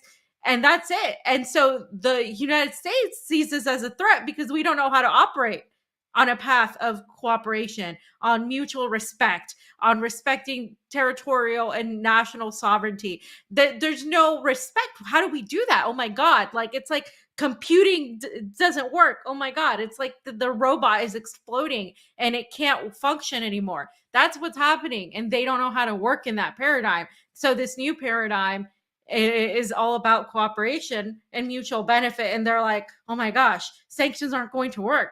Yeah, that's the point. It's so crazy. I think it's the funniest thing. I could watch that over and over again. That's my kind of comedy.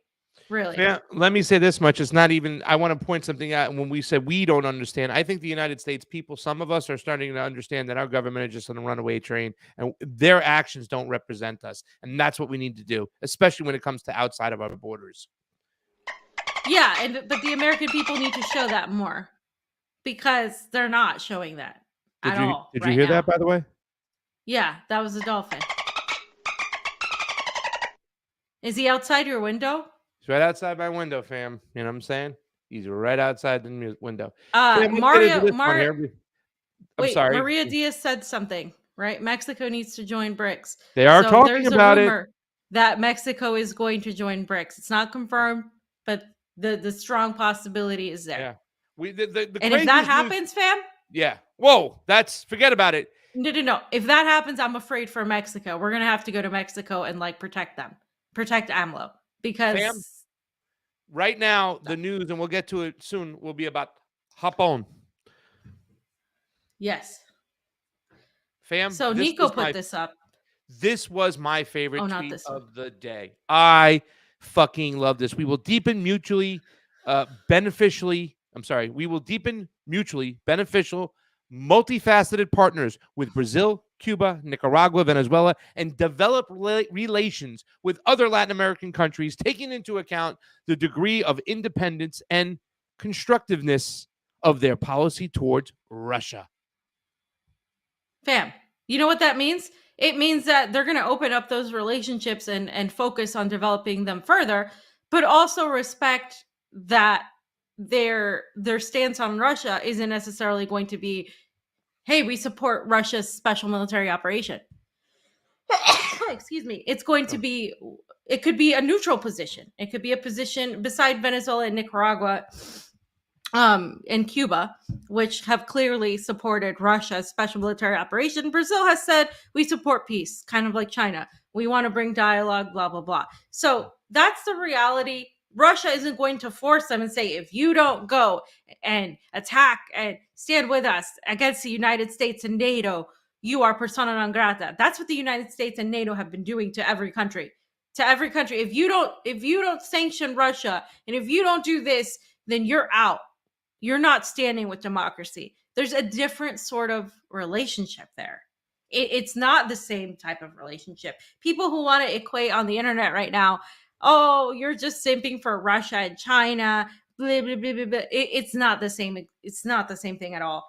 And don't take it from me. Take it from the people of these countries that are literally there's people in Africa right now. There's people in other parts of the world begging for Putin to come in. There's people in France right now begging for Putin to save them from neoliberalism. There were people with Russian flags in Peru saying, hey, the US has interfered in our affairs, Russia. Like this is do I think that Russia should become the replacement and savior of the world? No, I don't at all. And I don't think Russia thinks that they should either. They have their hands full right now. Like nobody should be this world hegemon, this world savior. But what I am saying is the relationships, the perception that of these relationships that are being built with Russia, with China, and the relationship, for example, that Iran has with Venezuela, that sort of relationship is of mutual cooperation and mutual respect. You have your government, you have your ideology, you do your thing, we do our thing. We'll cooperate where we need to. That's it. It's really not that hard. We can't do it, though. We can't find a way to do that because we've been operating so long on this unilateral sort of world that we don't see that it's possible. This is why so many US Americans don't think it's possible because, believe it or not, you operate under that same paradigm too. You don't think it's possible. You think everything is so negative and dark and gloomy that your government has to suck. So every government has to suck, that it's impossible to have a positive relationship. And that's just not how things work right now. That's not the reality for people. People need solutions. People can't just live in this ideal world where we just, we want to live in a world that's utopian of sorts. We will never get there because people need power. People need to have some sort of support system. And if they don't have that, they're going to die or they're going to suffer. And it's just going to get worse. So you have to live in reality. And the reality is that there are mutually beneficial relationships emerging right now. Fam, is she right, ladies and gentlemen? Yeah. Oh, wait, sorry, fam. We have President Biden on the phone. All men and women created by you know the thing. Yeah, you know the thing. Fam, we got our boy Brian Muir over here.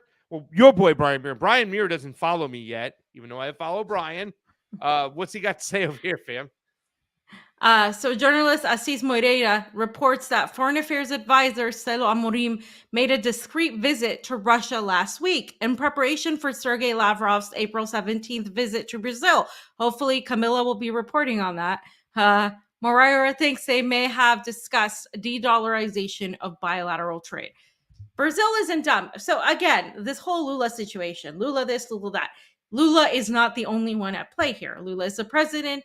He has a huge government, a huge economy. Brazil is the largest economy in Latin America. This is why the US is so pissed off right now, because they're like, what the hell? This is in our hemisphere, our country. Look what Brazil's doing. Look what Honduras is doing. Look what's going on in our hemisphere, because to them, it's their backyard. This is us. It's our thing, right? So they feel like, what the hell? You're coming to steal my girlfriend.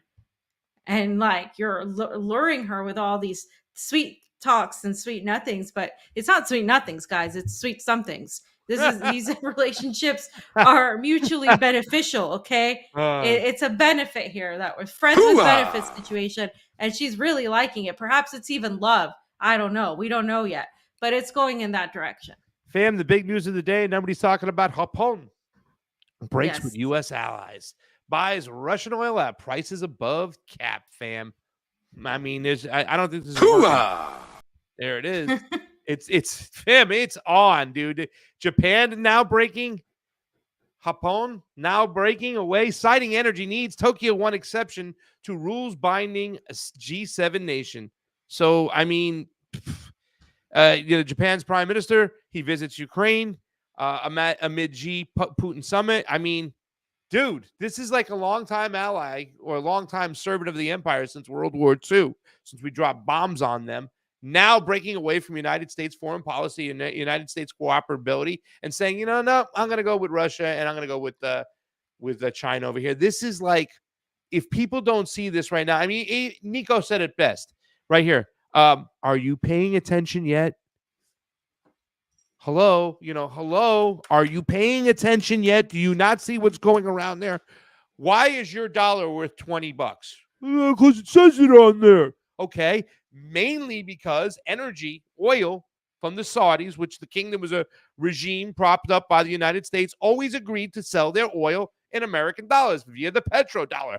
Once that goes away, and you can buy oil and energy in other currencies, that makes your currency that you keep on going, money printer go, brrr, it causes a big problem. You're going to talk about super inflation over here, and we have no choice but to deal with these other countries like China because we buy all our products for them. We don't make anything in the United States. We don't fix anything in the United States. We're dependent on other freaking countries. So you're going to tell me right away when they pull the rug out from underneath it, we're going to be okay? And you got idiots like Vivek Ramaswamy who are saying we need to sanction the Chinese Communist Party. Idiots like Nikki Haley, who's running for president, who I think she's down to 3% now, saying that we need to stop the Chinese Communist Party. This is delusional, ladies and gentlemen. Okay? Are you paying attention yet? Your money's going to be worth shit. Nothing. We're in trouble financially. Well, not you, because you're in a good spot. Yeah, and just I do got to get going because I do have to be at the office early. But I do want to say that yes, somebody had commented that Artyomsk or Bakhmut is officially under the control, formally, essentially under the control of Russian forces. Moscow hasn't said anything yet, but according to the military on the ground, it is. And essentially, yeah, I mean, I don't know if you guys noticed, but it's been quiet on the front line, right? Because it's essentially over. So the question is, where is the conflict going to move? It's going to move further in, perhaps Poland. There is talk of Poland being the new focus, and that is something to look into. Poland being the new focus, the new excuse, because the U.S. can't. They know they've lost Ukraine, so there's really nothing left to do in Ukraine. So they're going to look to Poland and look to obviously China. No. And that's the danger as well. The danger is not over, but they're going to who's pretend running our that foreign policy, fam, this right? isn't there. Who, fam? Who?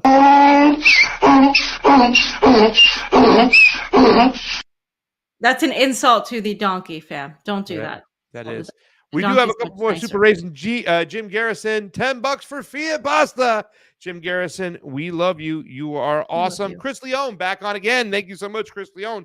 We love you. Pasta, if you're trying to learn Spanish, LOL. Watch more novellas. LOL. That's how I became bilingual as a child. LOL. There's a good one starting on Univision tonight. LOL. The actress is French. LOL. Much love again. We love you, Chris Leone. That is awesome. Fam, you better yes. start watching the telenovelas. Jose Ramiro Fernando.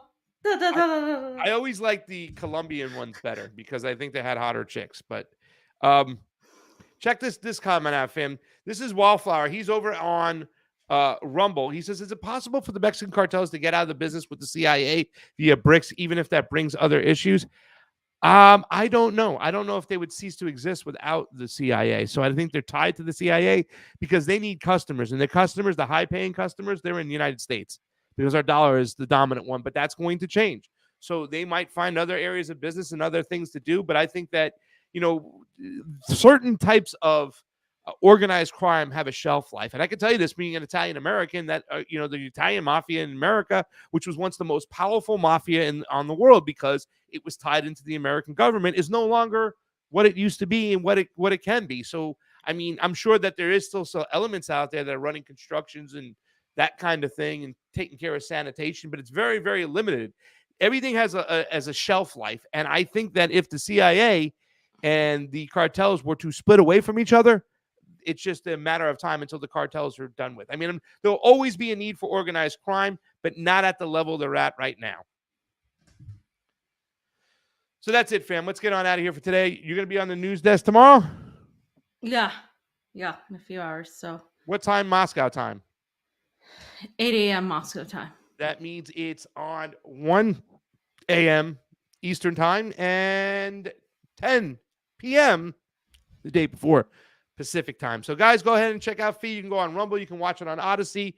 Check it on out. A lot of information over there. Tomorrow morning on AM Wake Up, we got T-Lab Tuesday and Jalissa Danielle, who used to work for, I think she should do some work for TMZ and some work for InfoWars. She's going to come on the show tomorrow, so we have a nice show over there.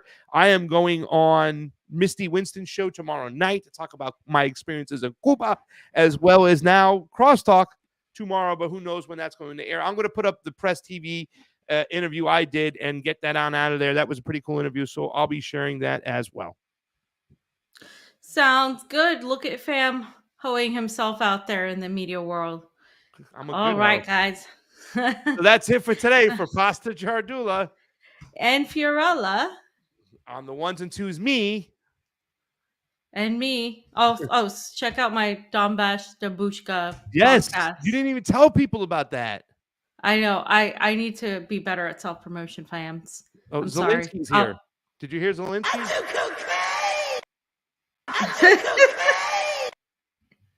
Zelensky does cocaine. That's it, guys. We're out of here. Bye, guys. We love you. See ya.